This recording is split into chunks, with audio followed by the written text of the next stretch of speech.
कि मर्ज और अलामत का फर्क बयान किया। एक पूरी ज़ख़ीम किताब उस्ताद साहब ने नोटेड की है, जिसको अमराज व अलामात कहते हैं, जिसको हालात बदन को देखने के लिए कि हालत तंदुरुस्ती में है, तो साबर साहब कहते हैं उसकी आपने हिफाजत करनी है। तो किस तरह करनी है, ये कायदा कुलिया आज आपके सामने रखना है। अगर बीमारी आ गई है तो उसको तंदुरुस्ती की तरफ कैसे आना है, और अगर मर्ज आ गई, अगर तंदुरुस्ती है तो उसकी हिफाजत कैसे करनी है, ये दो सवालात आपके सामने रखने हैं। और अमराज व अलामात साबर साहब ने बहुत अच्छे तरीके से उसको बयान किया दो लफ्जों के अंदर। पहले तो हम ये समझेंगे कि मर्ज किसको कहते हैं और अलामत किसको कहते हैं। मर्ज किसे कहते हैं और अलामत किसे कहते हैं। कोई बंदा इसकी तशरीह कोई थोड़ी सी कोई तारीफ बयान कर सकता है। साबर साहब ने इसको बड़े आसान तरीके से बयान किया। शेख अबू अली सीना रहमतुल्लाह अलैह ने कुछ बयान किया, उनकी तशरीह को साबर साहब ने तारीफ को बहुत अच्छे अंदाज से कबूल किया। कहते हैं ये सबसे अच्छी है। कहते हैं जब इंसानी जिस्म के मजरा काम कर रहे हो तो तंदुरुस्ती है, जहाँ उसके रास्तों में कोई रुकावट आ गई तो इसको मर्ज कहते हैं। ये उन्होंने बयान किया। साबर साहब कहते हैं नहीं, जब आज़ा के अफाल में खराबी, कहाँ देखें, एक एक एक ये पुर्जा है, पुर्जे के काम ना करने में कुछ खराबी आ जाए तो हम इसको मर्ज कहते हैं। तो जो आगे इजहार हो हम उसको अलामत कहते हैं। मुश्किल नहीं है, क्यों सर जी, कोई मुश्किल है नहीं। अगर आज़ा के अफाल में खराबी आ जाए तो हम उसे मर्ज कहते हैं, लेकिन जो आगे इजहार हो हम उसे अलामत कहते हैं। मुश्किल नहीं है, जैसे सादा मिसालें, कोई ऐसा मसला नहीं, लेकिन बात को समझेंगे तो समझ आएगी। इसको साबर साहब ने दो लफ्जों के साथ इसको बयान किया और उसके साथ इसको जोड़ दिया, और जोड़ने के बाद साबर साहब ने उसके इंतहाई तफसील के साथ बयान किया। अमराज व अलामत किताब भरी पड़ी है, देखें। कहते हैं मशीनी असरात और कीमियावी असरात। किसी उज़व का मशीन से मुराद वही मशीन है, यानी दिल एक मशीन है, मैदा एक मशीन है, जिगर एक मशीन है, ठीक है। साबर साहब ने उसको मशीन के साथ, अगर मशीन के अफाल में खराबी आ जाए तो हम उसको क्या कहते हैं, मर्ज।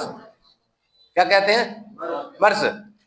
साबर साहब इल्मुल अदविया किताब, इल्मुल अदविया किताब 219 सफ़े के ऊपर लिखते हैं कि हर चीज के दो असरात होते हैं। हर चीज के सफ़ा 219 किताब नूरी कुतुब का जो काका है उसके ऊपर, नूरी कुतुब वालों की जो किताब छपी है ना, उसका मैंने सफ़ा बयान किया। कहते हैं कि हर चीज के दो असरात से इमरान साबर साहब ने इसको बताया कि जो भी मुंह में लुकमा डाले, खा वो दवा हो, खा वो ग़िज़ा हो, खा वो जहर हो, ठीक है। हत्ता के कहते हैं कि इसको तकसीम करते जाए तो उसके अंदर 6 असरात बन जाएंगे, यानी दवाई ग़िज़ाई दवाई जी, दवाई मुतलक ग़िज़ाई मुतलक, दवाई समीर दवाई, यानी उसको साबर साहब ने 6 में तकसीम करके बहुत आसानी की, इसको डिटेल के साथ बयान किया साबर साहब ने इलाज बिल ग़िज़ा के अंदर। ये भी याद रखें, मैं सफ़ा आपको बता देता हूँ, सारे किताब का हवाला देता हूँ, इसलिए देता हूँ कि आप उसको जाके रिटर्न मुतालिया करें, ताकि आपको ये पता हो कि मर्ज के हवाले से मर्ज किसे कहते हैं और अलामत किसे कहते हैं। किसी उज़व का मशीनी फेल और कीमियावी। मशीन दिल को कहते हैं, यानी कोई जिस्म का पुर्जा हो उसको मशीन कहते हैं, और उसके अंदर चलने वाला खून उसको क्या कहते हैं, कीमियावी असरात। मुश्किल ही नहीं है। साबर साहब इसको एक जगह पे बयान करते हैं, कहते हैं कि कीमियावी असरात जब हम इसको डिटेल के साथ मैंने बयान किया था 2 लेक्चर के अंदर, ठीक है। पिछले लेक्चर आप लोग साहब आपको मिल जाएंगे आसानी से, कोई मसला नहीं है, उसके अंदर हर चीज डिटेल के साथ। लेकिन साबर साहब कहते हैं, मैंने बताया था कि हम नब्ज क्यों देखते हैं और करूरा क्यों देखते हैं। नब्ज में क्या देखते हैं और करूरे में क्या देखते हैं। पहले हम क्यों देखते हैं और उसमें क्या देखते हैं, नब्ज में क्या देखते हैं और नब्ज क्यों देखते हैं, ये पूरी डिटेल के साथ तफसील के साथ बयान किया था। करूरा क्यों देखते हैं, करूरे में क्या देखते हैं, ये भी पूरी डिटेल के साथ बयान किया था। ये आपके सामने रखा था सर जी, अगर आपको याद हो सारा, ठीक है नहीं। लेकिन यही मशीनी असर और कीमियावी असर, यही मशीनी असर और कीमियावी असर, अगर आपने अफाल को देखना है तो साबर साहब कहते हैं कि अफाल ही 3 ही किस्म के होते हैं। कितनी किस्म के होते हैं? अगर किसी उज़व के फेल में खराबी आ जाए तो हम उसको या तहरीक कहते हैं या तहलील कहते हैं या तस्कीन कहते हैं। तो हम इसको कहाँ देखते हैं? नब्ज के अंदर। हम नब्ज क्यों देखते हैं? तहरीक, तहलील, तस्कीन को देखने के लिए। कितना मुश्किल है? मुश्किल है नहीं, आसान है। ठीक है, आसानी ये है कि आपने तहरीक, तहलील, तस्कीन देखनी हो तो आपने किसी की नब्ज के ऊपर हाथ रखना है। आज के बाद बार बार ये बात सवाल नोटेट कर लें कि आप नब्ज में क्या देखते हैं? मशीनी असर। क्या देखते हैं? मशीनी असर। मशीनी असर में क्या होता है? तहरीक, तहरीर, तस्कीन। या तो किसी उज़व के अंदर, अफाल के अंदर तेजी आ गई या कमी आ गई, या साबर साहब लिखते हैं जुर्म में खराबी आ गई। बड़ा लुत्ता देगा साबर साहब ने अबराजुल आमल किताब में, कहते हैं जुर्म में खराबी आ गई। जुर्म यानी रास्ता नहीं, जहां पे तहलील होती है वो उज़व जाती तहलील हो गया, अब आपने उसकी तरफ ही तवज्जो देनी। सिर्फ एक वाहिद इंसान है साबर साहब जिन्होंने तहलील को बयान किया है। पूरी तिब के अंदर तहलील का लफ्ज जरूर मिलता है लेकिन किसी उज़व के साथ नहीं जोड़ा, किसी उज़व के साथ नहीं जोड़ा। ये साबर साहब की, ये क्रेडिट साबर साहब को ही सिर्फ जाता है। ये क्रेडिट सिर्फ साबर साहब को जाता है, किसी तिब के अंदर नहीं मौजूद। कहते हैं एक उज़व तेज हो जाए, सभी को पता है तेज हो जाता है। किसी उज़व के अंदर सुस्ती आ जाए, ये सभी लोग जानते हैं, लेकिन तहलील को कोई नहीं जानता। तहलील वाला उज़व पहचानना, तहलील वाले उज़व की तरफ आपने तवज्जो देनी, ये आपका फन है। आपने उसकी तरफ तवज्जो देनी ही देनी है। नहीं देंगे तो आपको फर्क करना कैसे है? आज मैं फर्क आपके सामने रखना है, मैंने आज आपके सामने फर्क रखना है ताकि सारी जिंदगी ये नहीं समझ सकेंगे तो कैसे समझेंगे? वैसे देखें, एक मैं मिसाल देता हूँ आपके सामने। एक मेरे पास कल एक मरीज आता है, उसको इस्तिस्का है, उसके पेट के अंदर पानी पड़ा हुआ है, उसके पाँव बहुत ज्यादा सूजे हुए हैं, पेट के अंदर पानी है, पेट भी सूजा हुआ है। ठीक है, जहां मैं दबाता हूं वहां पे वो गड़ा पड़ जाता है और देर तक गड़ा कायम रहता है जी। तो उजलात के अंदर तहलील है, तहरीक गुदत के अंदर है। ठीक है, तो तस्कीन देखें, अब इनको आपने जोड़ना है, कितना आसान साबर साहब ने कर दिया। असाब का तल्लक किस कुव्वत के साथ है? कुव्वत दाफिया। कौन सी? माशाल्लाह, एक आवाज आई है। असाब का किसके साथ तल्लक है? कुव्वत दाफिया। उसकी कौन सी कुव्वत खराब है? तस्कीन जहां भी होगी वो कुव्वत काम करेगी? नहीं करेगी। यानी उज़व के अफाल के अंदर खराबी है तो आपने क्या करना है? वो तस्कीन वाले उज़व को अब क्या करना है? उसी को तहरीक देते हैं ना। और किसको देते हैं? जहां पे तस्कीन होती है वहीं तहरीक पैदा करते हैं। ठीक है, तो जब आप असाब के अंदर रुतूबत देंगे तो उसके अंदर क्या आएगा? कुव्वत आएगी। तस्कीन वाले उज़व को तहरीक देंगे तो क्या बनेगा? उसके अंदर कुव्वत आएगी, अपना काम करेगा, अपने जिस्म के अंदर फासिद मादों को बाहर अखराज करेगा। उसके अंदर जो फासिद मादे अखराज होंगे, जब मैंने उसको देखा तो उसके अंदर ये रुतूबत तो निचड़ गई है, सोजन अभी बाकी है। तो मैंने पूछा, यार आप लासिक्स कितनी खाते हो? अंदर 2 सुबह खाता हूँ, 2 दोपहर खाता हूँ, 2 शाम खाते हो। क्या खाता है? लासिक्स। लासिक्स क्या करती है? जरूरत से ज्यादा पेशाब अगर दवाई है, जरूरत से ज्यादा नहीं। तो जिसका सांस तंग होता है, फेफड़े के अंदर पानी है, दिल बड़ा हुआ है, ठीक है, और जिसके उजलात के अंदर तहलील की वजह से दिल बड़ा हुआ है, उसको सबसे पहले क्या देते हैं? लासिक्स के अलावा डॉक्टर के पास दवाई नहीं है, दवाई नहीं है। स्पायरोमेड या लासिक्स, ये दोनों दवाइयां देते हैं। इसके अलावा उसके पास कोई लासिक्स इंजेक्शन तक की कोई और उसके अलावा कोई दवाई हो तो भाई मुझे भी बता दे, ठीक है। लेकिन वो कहेगा बस इसको घर ले जाओ, इसकी खिदमत किया करो। अब ये फर्क है। लेकिन अल्लाह का करोड़ बार शुक्र देखें, अल्लाह का एहसान देखें। आज हाफिज जुल्फकार साहब ने इतनी बेहतरीन डिटेल के साथ आपके सामने तोफन, सहर, जरासीम, हत्ता के जहर तक को ऐसा बयान करने की कोशिश किया है जैसा साबर साहब की, उन्होंने पूरी किताब का खुलासा आपके सामने रखा है। तो जो बंदे को ये सारा कुछ याद हो और उसको तहरीक, तहलील, तस्कीन का भी पता लग जाए तो फिर कभी नाकाम होगा नहीं होगा। देखिए उसकी मिसाल मैं आपके सामने रखता हूँ। कभी आपने रतन जोत का नाम तो सुना होगा, सुना है, देखी भी है, प्रैक्टिकल भी किया है। सारे लोगों ने कभी इस्तेमाल भी लाजमी की होगी। जब कोई जल जाए फटाफट के क्या करते हैं भाई, रतन जोत देते हैं। लो 7 दिन का रिजल्ट सुनो। मैंने उस इस्तिस्का वाले मरीज को रतन जोत दे दी, 00 कैप्सूल भर के, सुबह 2 दोपहर शाम 2 शाम, 2 सुबह 2 दोपहर 2 शाम। कौन सी दवाई मैंने दे दी है जी? बहुत बड़ी दवाई है, बहुत बड़ी दवाई है, बहुत कीमती दवाई है, टगे टिंड मिलने वाली जड़ी बूटी है सर। याद रखिए, अपनी जिंदगी का तजर्बा मुशाहदा आपके सामने रखता हूं। कभी इसके आपके पास फन ना हो, नुस्खा जात फजूल होते हैं। फन ना हो, पता ना हो तो नुस्खा जात फजूल होते हैं। याद करें, देखें, जिस मरीज को आपने 2 लासिक्स सुबह 2 दोपहर 2 शाम दे दी और उसके पेट में फिर भी पानी बाकी हो और पेट फिर भी अकड़ा हुआ हो, सवेले को सोजन फिर बाकी हो, कभी रतन जोत को ना भूलें। ये रिक्वेस्ट है, करके देखेंगे। नहीं, एक फन देता हूं। क्यों मैंने रतन जोत जिसकी साबर साहब ने मुसल 5 दिया है, अक्सीर वरम दिया है, साबर साहब ने तो बेशुमार 5 नंबर सारे दिए हैं और उसका डिटेल बयान कर दी कि गोदी साहब मुफरत दवाई क्यों दी, उसको दवाई की जरूरत नहीं। मुसल 5 दो, मरीज तड़फेगा। अक्सीर 5 दो, मरीज को बर्दाश्त ही नहीं होगी। आपका मरीज परेशान होगा, खुद को भी आप परेशान होगा और उसका मरीज आपका जरूरत से ज्यादा लागर हो जाएगा, उसकी इम्यूनिटी डाउन कर देगा, कुव्वत मुदाफत क्या करेगा, कम कर देगा। क्यों?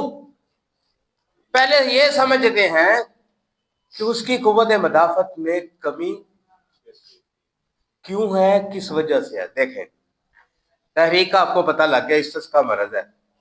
डिटेल आपके सामने बयान करना मकसद नुस्खा बयान करना नहीं है, सिर्फ फन देना मकसद है। फन ये है कि आपको मर्ज के दर्जात का पता चले। मर्ज के मसलन दूध, एक दिन दूध था, दूसरे दिन वो बासी था, तीसरे दिन वो उसमें खटास आ गई, तीसरे चौथे दिन उसके कीड़े पड़ गए, 5वें दिन वो जहर बन गया। कितने दर्जात में? 5 ना बने। इल्मुल अदविया किताब आपके सामने एक ऐसी किताब साबर साहब ने बयान की है कि जिसके अंदर ये दर्जात को साबर साहब ने 3 रंगों में तकसीम कर दिया, सुर्ख, नीला, पीला। तब मैंने देखा उसका करूरा बिल्कुल सुर्ख है। क्या है? बंदे की जैकेट है ना, इस तरह का कलर, सुर्ख करूरा है, मिकदार में कम है। अब उसके अंदर कुव्वत दाफिया, पेशाब निकालना पड़ता है, लास्ट एक्सपेरिमेंट देके पेशाब बाहर निकालना पड़ता है। साबर साहब ने अपनी किताब के अंदर रतन जोत को गुद्दी साबी लिखा है। पंडित कंवरदत्त शर्मा की किताब है हिंदुस्तान की जड़ी बूटियां, सिंधोपा की। उस बंदे ने रतन जोत के बारे में एक डिटेल बयान किया, कभी उसको पढ़ करके देखा। बहुत कीमती गुफ्तगू है उस बंदे की, बहुत कीमती गुफ्तगू है और बहुत कीमती तजर्बात मुशाहदात है एक एक चीज पे। किस किस चीज पे? एक एक के, यानी एक चीज के। हिंदुस्तान की ये किताब आपको इदारा मतबूआ सुलेमानी वालों की मिल जाएगी, उधर से मिल जाती है। ये किताब बहुत कीमती है, बहुत साबर साहब ने मिजाज बता दिया, उन्होंने कुछ डिटेल बयान करने में साहबी के दायरे के अंदर रह रह के उस बंदे ने अलामत बयान किए हैं। उसने हत्ता के सुजाक तक इसको इस्तेमाल करवाया। मेरे पास एक सुजाक का मरीज आ जाता है, आपको पता ही गुद्दी उजलाती तहरीक में होता है, जब पीप पड़ जाती है गुद्दी साहबी की तरफ चला जाता है, लेकिन ये पीप के दर्जात की पीक लेवल की दवाई है, मुफरत दवाई है। कभी इस मुफरत को इस्तेमाल करके देखें। पीप आती हो, जब इस्तिस्का हो जाता है तो उसके सारे जिस्म के अंदर क्या होता है? पीप, पानी नहीं। तहलील वाले उज़्व का पानी नहीं होता, पीप होती है, फोड़े के अंदर पीप है। अब आपने क्या करना है? पीप की दवाई देनी है। मरीज को 5 त्रियाक दवाई दे, बहुत तेज दवाई है, तो 5 त्रियाक पीक लेवल की दवाई है, देनी तो ये चाहिए, अक्सीर दवाई देनी चाहिए, यही बननी चाहिए, ठीक है। लेकिन रतन जोत इंतहाई महफूज दवाई है, बंदे को तंग नहीं करती, मरीज को परेशान नहीं करती। मुफरत मुझे इस्तेमाल करवाते हुए ये दवाई तकरीबन कमो बेश 10 साल हो गए। जब से मैंने ये पढ़ी, उसको मैंने बहुत अच्छे तरीके से पाया। आपके सामने रखने का ये मकसद है कि वो चीज चाहिए, वो भी मुफरत। साबर साहब भी मुफरत को तशरीह देते हैं, साबर साहब भी मुफरत दवाई को पसंद करते हैं, अबू अली सीना साहब भी मुफरत दवाई को पसंद करते हैं। हम भी शदीद मुहर्रक दवाई दे सकते हैं यार, क्यों नहीं दे सकते? लेकिन जरूरत इस चीज की है, जहां जिसकी जरूरत है वो देना एक बहुत फन की बात होती है। कभी इसको भी इस्तेमाल करके देखें। रतन जोत देने में कोई नुकसान नहीं होगा, मरीज परेशान नहीं होगा, टेंशन नहीं होगी। लेकिन ये पीप को जिस्म के अंदर से बाहर निकालने में बड़ी सहूलत पैदा करती है। जहां पे वरम बन जाए, वहां पे आपने अज़ा के अफ़ाल को दुरुस्त करने के लिए पीप तक, जहर तक के दर्जात को मद्देनजर रखते हुए कभी इस सिर्फ अकेली दवाई को दे के देखें, ये भी आपको सहूलत पैदा करेगी इंशाल्लाह। ये लास्ट की प्योर दवाई है, बाप है। कभी इस मौजू पे कभी आपने किसी ने नहीं इस्तेमाल की, मैंने की है। किसी बंदे ने रतन जोत कभी इस मौजू पे इस्तेमाल नहीं की, मैंने की है। 10 साल हो गए मुझे करते, कमो बेश 10-11 साल से ज्यादा अर्सा हो गया। लेकिन रतन जोत खुला पेशाब लाने वाली दवाई है, खुला। 3 दिन के बाद ये काम करेगी, 3 दिन के बाद आस्ता आस्ता करके ये सारे जिस्म के अंदर की पीप को नरम कर देगी।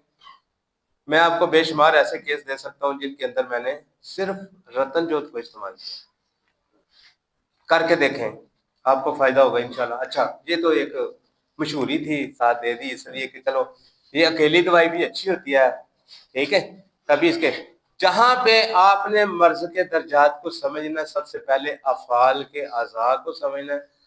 अज़ा की जहां पे खराबी है, खराबी क्या है, या तहरीक है, या तहलील है, या तस्कीन है, इसको क्या कहते हैं? मर्ज। इसको क्या कहते हैं? मर्ज के अंदर अलामत और मर्ज। हम मरीज कहता है ना, यार मेरे पेट में दर्द है, हम उसको 5 हज़बी पूरी के अंदर डाल देते हैं। कहता है कब्ज है, मुसल पांच भी डाल देते हैं, रात को मुसल पांच की गोली भी दे देते हैं, ठीक है। तो इसी तरह मरीज कोई अलामत दर्द की बोले, दर्द की दवाई भी शामिल कर देते हैं। साबर साहब इस चीज की नफी करते हैं। जो मरीज बयान करता है उसकी दवाई शामिल कर देते हैं, गलत है, गलत है, 100% गलत है। मरीज की हिस्ट्री जरूर ले, अलामत और मर्ज में फर्क करना चाहिए। अलामत किसको कहते हैं? जो मरीज बयान करता है, क्या कहता है? मुझे ये ऐसा ही है ना। मुआलिज जो बयान करता है उसको क्या कहते हैं? याद रखें, इसमें कोई डिफरेंस नहीं, कोई परेशानी नहीं आएगी इंशाल्लाह ताला, ठीक है। इसको क्या कहते हैं? असबाब। जब तक बंदे को समझ ना आए कि असबाब क्या है, मरीज तो दूर की दरकिनार बात है, मुआलिज को ना समझ आए कि ये मर्ज है या अलामत है, तो इलाज क्या करेगा? क्या अलामत का इलाज करना चाहिए? भाई मर्ज का इलाज करना। साबर साहब कहते हैं आप 3 चीजों को मद्देनजर रख लें, आपकी मर्ज कवर हो जाएगी। जैसे तस्कीन वाले उज़्व को हमने तहरीक देनी है, तो अब आपको नब्ज आनी चाहिए। जिस बंदे को मुआलिज को नब्ज ना आए, मिकदार नब्ज ही कम अज कम ना है, मिकदार नब्ज का ही ना पता हो। आज नसरुल्लाह साहब ने एक ऐसा कुलिया आपको दिया कि यकीन करें इंतहाई आसान, मुश्किल नहीं। अपनी कापी के ऊपर मरीज की अलामत ना लिखें, सिर्फ मर्ज लिखें। कौन सी? या तवील है या कसीर है, या अर्ज है या ज़य्यक है, या शरफ है या मुनखफिज है। आपने एतदाल करना है। आपने क्या करना है? तो भाई एतदाल ही तो तंदुरुस्ती है। एतदाल करने का फन आना चाहिए। जैसे आप तस्कीन को तहरीक देंगे तो क्या करेंगे? हमने एतदाल पैदा करने की कोशिश शुरू की, हमने एतदाल पे लाने के लिए कोशिश शुरू कर दी। तो जिस बंदे को एतदाल करना आ जाए वो मास्टर होता है, वो MBBS होता है, स्पेशलाइजेशन उसके पास होती है। तो क्या करना चाहिए? स्पेशलाइजेशन करनी चाहिए।